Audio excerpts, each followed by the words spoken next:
deputy MPs. Lakini vile umetueleza kuna nafasi yake, wacha basi niongee. First of all, I want to really thank Mazani Africa and the people of Kenya for entrusting us with the leadership of this country. Na vile wengine wetu wamesema hapa mbele, nimefurahi sana kuwa hapa pahali kuna yellow, kuna red, kuna blue, na sisi wote tunasalimiana na tunakaa kama madugu na madanda. And this is a very good opportunity for Kenyans to learn that hata tukiwa katika mwaka wa siasa, siasa isikuje iingie sana ilete uhasama kati yetu kama wa Kenya, kwa sababu viongozi wenyewe sisi hatupigani. But because of the agenda of this day, I want to highlight just a few things.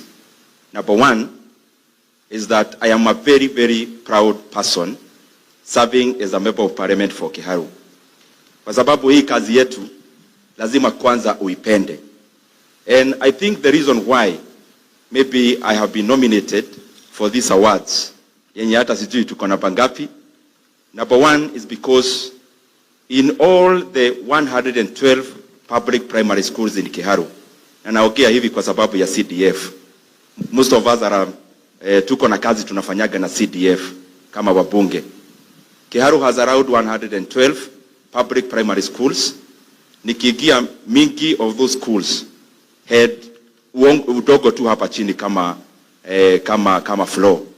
We have been able to transform all our public primary schools. All of them now look like academies.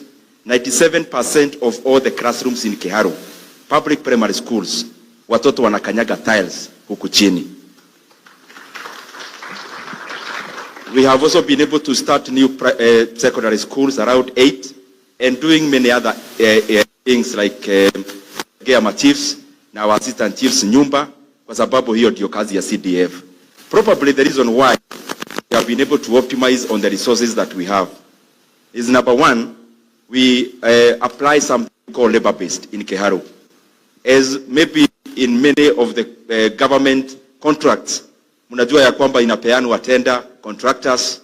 The contractors in Kiharu are the people of Kiharu from that particular village that we actually undertake the project. Kama ni mchanga, we source it from the local person. Kama ni mtu wa kujenga madirisha, tunatafuta wa the local shopping center, so that we optimize on the resources and we make sure that the velocity of the money that comes in terms of CDF also circulates within our locality, within our constituency Kiharu.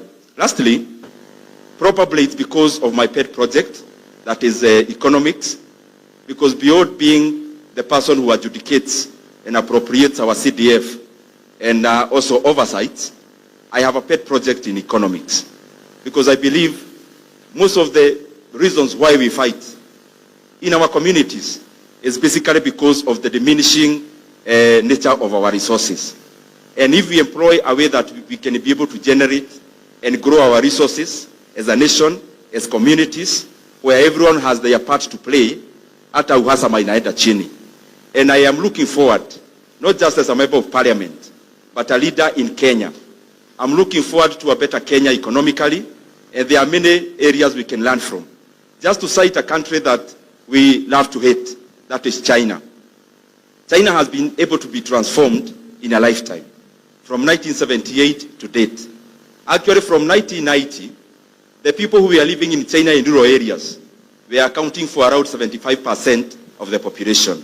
Currently, it has reversed. The 75% now live in urban areas where there are industries. The GDP per capita of China in 1990, just the other day, was around 367 USD per capita. That of India, I'm using a peer then. Actually, of China, it was 317. Of India, it was $367 GDP per capita. Currently, from 1990, GDP per capita in China is now in excess of $10,000 per person. That is per capita. In India, that is around 2,000. How has that been able to be done as I finish? If I cite, for example, Japan, Japan has also been able to be transformed in the last century. They started with industries that zinahitaji technology iko chini. That is textiles, labor-intensive industries. After doing that, they increased productivity, then handed over textile and labor-intensive industries to South Korea. Then South Korea did, upgraded to other things like TVs, electronics, and handed over that to Taiwan. Taiwan did all that, then handed over to Malaysia.